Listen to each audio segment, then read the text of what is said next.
Hello everyone, Ashok purple channel में आप सबका वेलकम है। चलिए आप सभी का 9 क्लास का जो एग्ज़ाम बहुत ही नज़दीक पहुंच रहा है, ठीक है। इसके पॉइंट ऑफ व्यू को देखते हुए मैं आप सभी के समझ 2022 यानी 2020 का प्रीवियस ईयर क्वेश्चन पेपर लेकर आ रहा हूं एसएसटी का यानी सोशल साइंस का, जो आपका एग्ज़ाम में बहुत ज़्यादा हेल्पफुल रहेगा। तो चलिए शुरू करते हैं, ठीक है। ये रहा आपका स्क्रीन के सामने नंबर 1। चलिए ये रहा आपका स्क्रीन के सामने पहला क्वेश्चन, देख लीजिए, ठीक है। सबसे पहले देख लीजिए ये क्लास 9 का एग्जामिनेशन 2022 मतलब 2020 को पूछा गया क्वेश्चन है, ठीक है।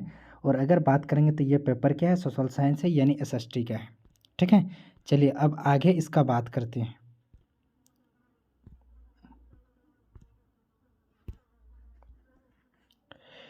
क्वेश्चन नंबर चलिए क्वेश्चन नंबर 1 की ओर मूव ऑन करते हैं। ये क्वेश्चन अगर देखेंगे तो सोशल साइंस का है, ठीक है। सोशल साइंस का आपका 2020 में पूछा गया क्वेश्चन है, ठीक है। चलिए क्वेश्चन नंबर 1, क्वेश्चन नंबर 1 ये रहा आपके स्क्रीन के सामने, देख लीजिए, ठीक है। चलिए एक एक क्वेश्चन को पढ़ेंगे फिर इसका आंसर बताएंगे आप सभी की समझ, ठीक है। चलिए सबसे पहला नंबर वाला क्वेश्चन का अगर बात करेंगे तो लुई सलोई के कर बढ़ाने का क्या कारण था।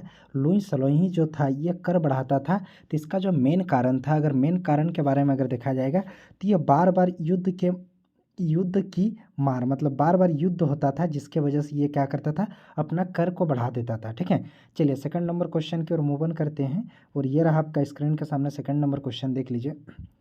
साम्यवादी विचार के संस्थापक कौन था। अगर साम्यवादी विचार का जो संस्थापक का अगर बात करेंगे तो कार्ल मार्क्स जो था आपका साम्यवादी विचारधारक का क्या था, संस्थापक था, इसीलिए इसका सी नंबर ऑप्शन सही हो जाएगा, 3 नंबर वाला। चलिए क्वेश्चन नंबर 3 की ओर मूव ऑन करते हैं। और यह रहा आपका स्क्रीन के सामने क्वेश्चन नंबर 3, देख लीजिए। मई 1945 में किस देश ने मित्र राष्ट्र के सामने समर्पण दिया था, ठीक है। यानी अगर मई कब का बात कर रहे हैं, 1945 का, ठीक है। वो किस राष्ट्र ने इसको मित्र का समर्पण कर दिया था, तो याद रखिएगा इसका करेक्ट आंसर हो जाएगा ए नंबर वाला ऑप्शन 2, जर्मनी इसका सही आंसर हो जाएगा, ठीक है। ए नंबर 2 यानी फास्ट। चलिए क्वेश्चन नंबर 4 की ओर मूव ऑन करते हैं। और ये रहा आपका स्क्रीन के सामने क्वेश्चन नंबर 4, देख लीजिए, ठीक है।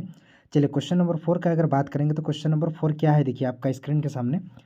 हिटलर अपने राज्य के नागरिकों में से किसे सबसे महत्वपूर्ण नागरिक मानता था। अगर बात करेंगे हिटलर सबसे ज़्यादा वैल्यू किसको देता था, कौन सा नागरिक यानी कौन सा सिटीजन को सबसे ज़्यादा वैल्यू देता था। अगर क्वेश्चन नंबर 4 का बात करेंगे तो इसका करेक्ट आंसर हो जाएगा माँ को सबसे ज़्यादा वैल्यू देता था, इसीलिए इसका बी नंबर 2 सही आंसर हो जाएगा, ठीक है। चलिए क्वेश्चन नंबर 5 की ओर मूव ऑन करते हैं। और अगर क्वेश्चन नंबर 5 का अगर बात करेंगे तो ये रहा आपका स्क्रीन के सामने क्वेश्चन नंबर 5, देख लीजिए, ठीक है। ड्यूमा किस देश की संसद नाम था, तो ड्यूमा जो होता है हमेशा याद रखिएगा, डुमा जो होता है, डुमा स्पेशलिस्ट जो होता है रूस के संसद का नाम होता है, ठीक है। तो आपका डी नंबर ऑप्शन 2 सही हो जाएगा, ठीक है। चलिए क्वेश्चन नंबर 6 का अगर बात करेंगे तो क्वेश्चन नंबर 6 ये रहा आपका स्क्रीन के सामने, देख लीजिए।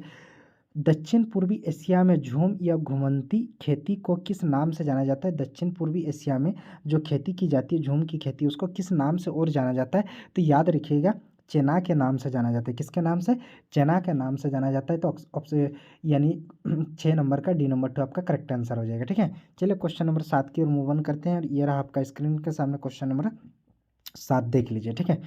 चलिए ये रहा आपका स्क्रीन के सामने क्वेश्चन नंबर 7। आपको लाजवाब मेहनत करना है, मेहनत इतनी खामोशी से करो कि सफलता आपका शोर मचा दे, ठीक है। चलिए क्वेश्चन नंबर 7 की ओर मूव ऑन करते हैं। हिमाचल प्रदेश के चारवाहों के समुदाय को किस नाम से जाना जाता है। हिमाचल प्रदेश का जो चारवाहा मतलब होता है जिसमें पशुओं को चराया जाता है, तो उसको किस नाम से जाना जाता है, अगर उसको बात करेंगे तो याद रखिएगा, ठीक है, गद्दी के नाम से जाना जाता है। ऑप्शन नंबर डी इसका सही आंसर हो जाएगा, ठीक है।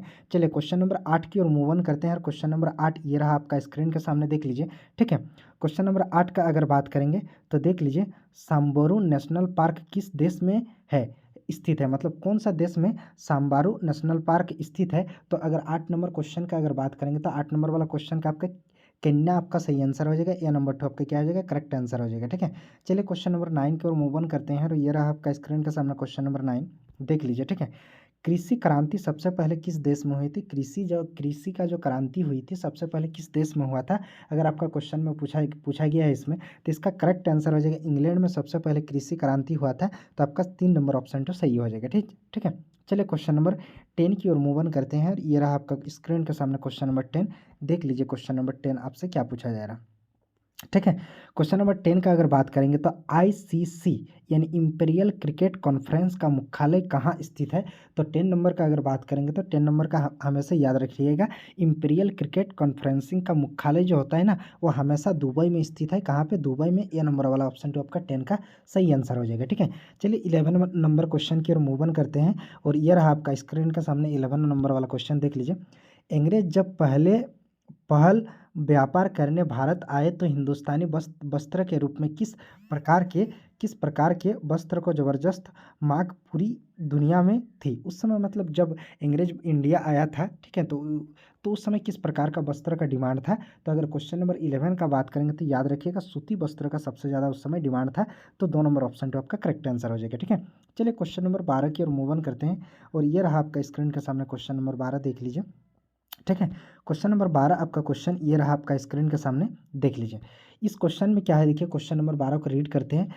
परिधान से संबंधित समुच्चयियों कानून किस देश में लागू किया गया था। तो अगर इस कानून का अगर बात करेंगे तो ये कानून जो होता है स्पेशलिस्ट आपका फ्रांस में नियम टू लागू किया गया था। किस देश में? फ्रांस में। तो इसीलिए ए नंबर वाला ऑप्शन तो आपका सही हो जाएगा। ठीक है, चलिए क्वेश्चन नंबर 13 की ओर मूव ऑन करते हैं। और ये रहा आपका स्क्रीन के सामने क्वेश्चन नंबर 13। भारतीय भूखंड एशिया महाद्वीप किस भाग पर स्थित है। तो अगर इसका बात करेंगे तो क्वेश्चन नंबर 13 का जो करेक्ट आंसर हो जाएगा वो आपका 2 नंबर 2 हो जाएगा। ठीक है, यानी पूर्व तथा दक्षिण मध्य में स्थित है। पूर्व तथा दक्षिण मध्य में स्थित है। ठीक है, ये आपका बी नंबर 2 सही आंसर हो जाएगा। ठीक है, चलिए क्वेश्चन नंबर 14 की ओर मूव ऑन करते हैं। और ये रहा आपका स्क्रीन के सामने क्वेश्चन नंबर 14। चलिए क्वेश्चन नंबर 14 को पहले पढ़ लेते हैं। झेलम, चेनाब, रावी, ब्यास और सतलज निम्न में से किनके नाम हैं। तो अगर इन सब का अगर बात करेंगे, 14 नंबर क्वेश्चन किसका किसका, झेलम, चेनाब, रावी, ठीक है, और ब्यास और सतलज, ये सब नदी जो होता है ना, सिर्फ और सिर्फ आपका किसका है, नदी का ही ये सब किस नाम से जाना जाता है, नदी के नाम से जाना जाता है। इसलिए इसका 2 नंबर ऑप्शन तो सही आंसर हो जाएगा। ठीक है, चलिए क्वेश्चन नंबर 16 को क्वेश्चन नंबर 15 को मूव ऑन करते हैं। और ये रहा आपका स्क्रीन के सामने क्वेश्चन नंबर 15, देख लीजिए। ये रहा क्वेश्चन नंबर 15 आपका स्क्रीन के सामने। लूनी देश किस क्षेत्र की सबसे बड़ी नदी है। अगर बात करेंगे लूनी जो है किस किस क्षेत्र की सबसे बड़ी नदी है। तो इसका अगर बात करेंगे लूनी नदी का, ठीक है, तो इस नदी के बारे में थोड़ा सा जान लीजिए कि ये किस देश का है। ठीक है, तो पश्चिमी राजस्थान जो होता है इस देश का ये सबसे मतलब फेमस नदी है, बड़ी नदी है। ठीक है, चलिए क्वेश्चन नंबर 16 की ओर मूव ऑन करते हैं। और ये रहा आपका स्क्रीन के सामने क्वेश्चन नंबर 16, देख लीजिए। क्वेश्चन नंबर 16 आपका एग्जाम के पॉइंट ऑफ व्यू से अगर देखा जाएगा तो आपका सबसे मोस्ट इंपॉर्टेंट क्वेश्चन है। सुंदरबन का डेल्टा कौन सी नदियां बनाती है। तो सुंदरबन का डेल्टा जो बनाती है, हमेशा याद रखिएगा, गंगा ब्रह्मपुत्र नदी आपका बनाती है। इसलिए आपका सी नंबर वाला ऑप्शन तो सही हो जाएगा। ठीक है, चलिए क्वेश्चन नंबर 17 की ओर मूव ऑन करते हैं। और ये रहा आपका क्वेश्चन नंबर 17, देख लीजिए। मार्च से मई तक भारत में कौन सी ऋतु होती है। तो मार्च से मई तक भारत में अगर ऋतु का बात करेंगे तो आपका ग्रीष्म ऋतु रहती है। कौन सी ऋतु रहती है? ग्रीष्म ऋतु। ठीक है, चलिए क्वेश्चन नंबर 8 की ओर मूव ऑन करते हैं। और ये रहा आपका स्क्रीन के सामने क्वेश्चन नंबर 8, ठीक है, सॉरी 18, ये रहा आपका स्क्रीन के सामने क्वेश्चन नंबर 18।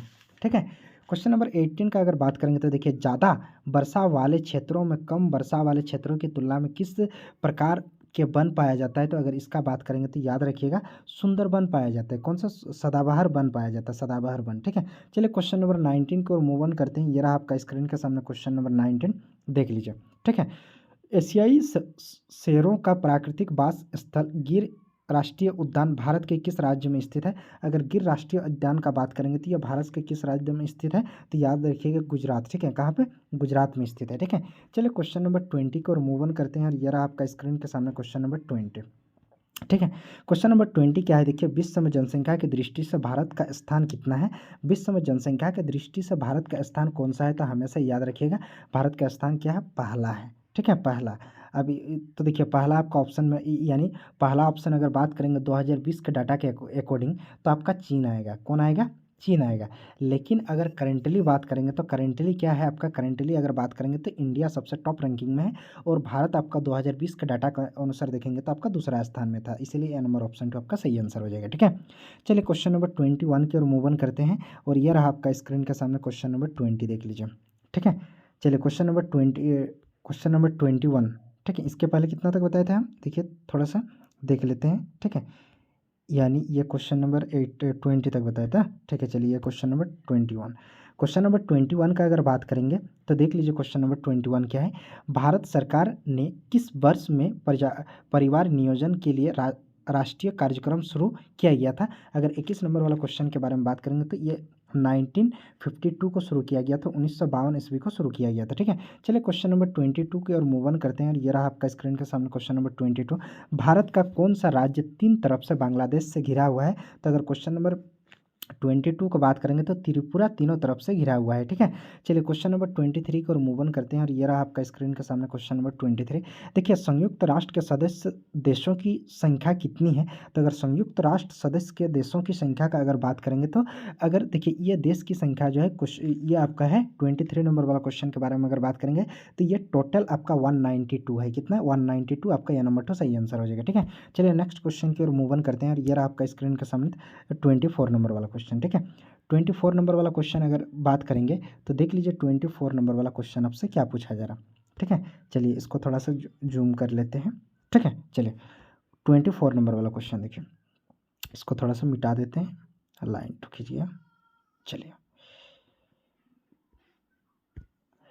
अक्टूबर 1990 में पोलैंड में किस पद के लिए पहली बार चुनाव हुआ था। यानी 1990 को पोलैंड में पहली बार चुनाव किस पद के लिए हुआ था। ठीक है, तो 24 नंबर का अगर बात करेंगे तो राष्ट्रपति पद के लिए चुनाव हुआ था। ठीक है, चलिए 25 नंबर वाला क्वेश्चन के बारे में बात कर लेते हैं। तो ये रहा आपका स्क्रीन के सामने, देख लीजिए क्वेश्चन नंबर 25। ठीक है, चलिए क्वेश्चन नंबर 25 को स्क्रीन के सामने देख लेते हैं सबसे पहले। चलिए आगे इसका बात करते हैं। लोकतंत्र जनता का जनता द्वारा तथा जनता के लिए शासन है, यह परिभाषा किसके द्वारा की गई थी। अगर 25 नंबर वाला बात करेंगे तो याद रखना अब्राहम लिंकन के द्वारा किया गया था। बी नंबर 2 सही आंसर हो जाएगा, 2 नंबर 2। ठीक है, चलिए क्वेश्चन नंबर 26 की ओर मूव ऑन करते हैं और ये रहा आपका स्क्रीन में क्वेश्चन नंबर 26 नंबर देख लीजिए। ठीक है, क्वेश्चन नंबर 26 आपका क्या है देखिए। 1999 में पाकिस्तान में सैन्य तख्तापलट का नेतृत्व किसने दिया था। ठीक है, यानी अगर इसका अगर बात करेंगे तो ये क्वेश्चन नंबर 26 जो है आपका ये परवेज मुशर्रफ के द्वारा दिया गया था, इसीलिए इसका करेक्ट आंसर हो जाएगा बी नंबर वाला ऑप्शन 2 आपका सही आंसर हो जाएगा। ठीक है, चलिए 27 नंबर वाला क्वेश्चन की ओर मूव ऑन करते हैं। ये रहा आपका स्क्रीन के सामने 27 नंबर वाला क्वेश्चन। ठीक है, चलिए इसको पढ़ते हैं फिर इसका आंसर बताते हैं आपको। भारत के संविधान के निर्माता कौन थे। तो ये आपको पता है, डॉक्टर भीमराव अम्बेडकर। ए नंबर 2 सही आंसर हो जाएगा। क्वेश्चन नंबर 28 की ओर मूव ऑन करते हैं। ये रहा आपका स्क्रीन के सामने क्वेश्चन नंबर 28। भारत में वयस्क मताधिकार की उम्र की सीमा क्या होती है। तो हमेशा याद रखना 18 साल होता है, तो ये नंबर 2 आपका सही आंसर हो जाएगा। ठीक है, चलिए क्वेश्चन नंबर 29 की ओर मूव ऑन करते हैं और ये रहा आपका स्क्रीन के सामने क्वेश्चन नंबर 29। देख लीजिए, इसको पढ़िए। ठीक है, क्वेश्चन नंबर 29 ये रहा आपका स्क्रीन के सामने। ठीक है, क्वेश्चन नंबर 29 देखिए। प्रत्येक नागरिक को अपना प्रतिनिधि चुनने और जनप्रतिनिधित्व के तौर पर चुने जाने का अधिकार कौन देता है। तो हमेशा याद रखना कि ये जो देता है आपका सिर्फ और सिर्फ कौन देता है, आपका संविधान। तो इसका करेक्ट आंसर जो हो जाएगा आपका क्या हो जाएगा, यानी 29 का करेक्ट आंसर हो जाएगा आपका डी नंबर वाला। ठीक है, चलिए 30 नंबर वाला क्वेश्चन की ओर मूव ऑन करते हैं। ये रहा आपका स्क्रीन के सामने क्वेश्चन नंबर 30। क्वेश्चन नंबर 30 को पढ़ लीजिए और देखिए क्वेश्चन नंबर 30 क्या है। भारत में न्यायिक प्रशासन कौन नियंत्रित करती है। तो इसका करेक्ट आंसर हो जाएगा आपका सर्वोच्च न्यायालय। कौन नियंत्रित करती है, सर्वोच्च न्यायालय यानी सुप्रीम कोर्ट। ठीक है, यानी आपका बी नंबर 2 सही आंसर हो जाएगा। ठीक है, चलिए क्वेश्चन नंबर 31 की ओर मूव ऑन करते हैं और ये रहा आपका स्क्रीन के सामने क्वेश्चन नंबर 13। क्वेश्चन नंबर 13 देखिए, भारत के राष्ट्रपति को कौन सलाह एवं मंत्रण देता है। तो इसका करेक्ट आंसर जो हो जाएगा आपका प्रधानमंत्री हो जाएगा। ठीक है, यानी ए नंबर 2 आपका करेक्ट आंसर हो जाएगा। ठीक है, चलिए क्वेश्चन नंबर 32 के बारे में देखते हैं और ये रहा आपका स्क्रीन के सामने क्वेश्चन नंबर 32 देख लीजिए। क्वेश्चन नंबर 32 क्या है देखिए। भारत के द्वारा भारत के प्रत्येक नागरिकों को कितने प्रकार की मौलिक अधिकार प्रदान किए गए हैं। तो आपको पता है 6 प्रकार का, इसलिए 32 का जो करेक्ट आंसर हो जाएगा आपका ए नंबर 2 हो जाएगा। ठीक है, चलिए 33 नंबर वाला क्वेश्चन की ओर मूव ऑन करते हैं। ये रहा आपका स्क्रीन के सामने 33 नंबर वाला क्वेश्चन का अगर बात करेंगे तो 33 नंबर वाला क्वेश्चन देखिए, भारत की संपूर्ण जनसंख्या का लगभग कितना प्रतिशत भाग ग्रामीण क्षेत्रों में निवास करती है। तो हमेशा याद रखना 75% जनसंख्या जो होती है इस गाँव में निवास करती है। ठीक है, चलिए क्वेश्चन नंबर 24 की ओर मूव ऑन करते हैं और ये रहा आपका स्क्रीन के सामने क्वेश्चन नंबर 24। एक वर्ष में किसी भूमि पर एक से ज़्यादा फसल पैदा करने को क्या कहा जाता है। एक वर्ष में एक ही भूमि पर एक से ज़्यादा फसल उत्पादन किया जाता है तो उसे बहुविध फसल प्रणाली कहा जाता है, जो आपका डी नंबर 2 सही आंसर हो जाएगा। ठीक है, चलिए 35 नंबर वाला क्वेश्चन की ओर मूव ऑन करते हैं और ये रहा आपका स्क्रीन के सामने क्वेश्चन नंबर 35। ठीक है, चलिए 35 नंबर वाला क्वेश्चन क्या है देखिए। भारत में स्त्रियों के साक्षरता दर पुरुष की साक्षरता दर से कितना है। ठीक है, तो अगर इसका बात करेंगे तो ये वाला क्वेश्चन तो देख लीजिए आप, इसका करेक्ट आंसर जो हो जाएगा वो हो जाएगा आपका कम है। क्या है, कम है। स्त्रियों के साक्षरता दर पुरुष के साक्षरता दर से क्या है, कम है। चलिए क्वेश्चन नंबर 26 की ओर मूव ऑन करते हैं और ये रहा आपका स्क्रीन के सामने क्वेश्चन नंबर 26। आर्थिक विकास की दृष्टि से निम्न में कौन सर्वाधिक महत्वपूर्ण है? तो अगर 36 नंबर का बात करेंगे तो मानवीय पूंजी सबसे ज़्यादा इंपॉर्टेंट है, ठीक है। चलिए क्वेश्चन नंबर 27 की ओर मूव ऑन करते हैं और ये रहा आपका स्क्रीन के सामने, देखिए क्वेश्चन नंबर 27, ठीक है। सिंचाई और हरित क्रांति के प्रसार से किस क्षेत्र में रोजगार के अन्य अवसर सृजित हुई है? तो अगर इस क्वेश्चन का बात करेंगे तो इसका करेक्ट आंसर हो जाएगा कृषि, एकमात्र किसके वजह से, कृषि की वजह से, इसलिए ए नंबर 2 सही आंसर हो जाएगा, ठीक है। चलिए क्वेश्चन नंबर 38 को मूव ऑन करते हैं। ये रहा आपका स्क्रीन के सामने क्वेश्चन नंबर 38। भारत के किस प्रधानमंत्री के द्वारा 1968 में गेहूं क्रांति शीर्षक से एक विशेष डाक टिकट जारी किया गया था? तो इसका अगर करेक्ट आंसर का अगर बात करेंगे तो आपका सी नंबर 2 हो जाएगा, इंदिरा गांधी के पीरियड में, ठीक है। चलिए क्वेश्चन नंबर 39 की ओर मूव ऑन करते हैं और ये रहा आपका क्वेश्चन नंबर 39। खाद्य सुरक्षा का अभिप्राय क्या है? खाद्य सुरक्षा का क्या अभिप्राय है? अगर इसका बात करेंगे तो हमेशा याद रखना कि ये खाद्य सुरक्षा का जो अभिप्राय है, खाद्यान्नों तक लोगों की पहुँच, ठीक है, खाद्यान्न की उपलब्धता, खाद्यान्न क्रय करने की क्षमता, यानी इनमें से सभी इसका करेक्ट आंसर हो जाएगा डी नंबर 2, ठीक है। चलिए 40 नंबर वाला क्वेश्चन की ओर मूव ऑन करते हैं और ये रहा आपका स्क्रीन के सामने क्वेश्चन नंबर 40, ठीक है। चलिए इसको पढ़ते हैं फिर इसको समझते हैं।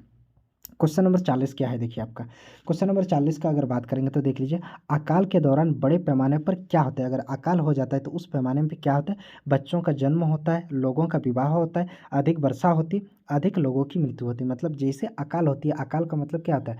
मतलब खाना पाना सही से नहीं मिल पाएगा, अकाल हो जाएगा, ठीक है, यानी कृषि नहीं हो पाएगी, सुकाड़ पड़ जाएगा, ठीक है।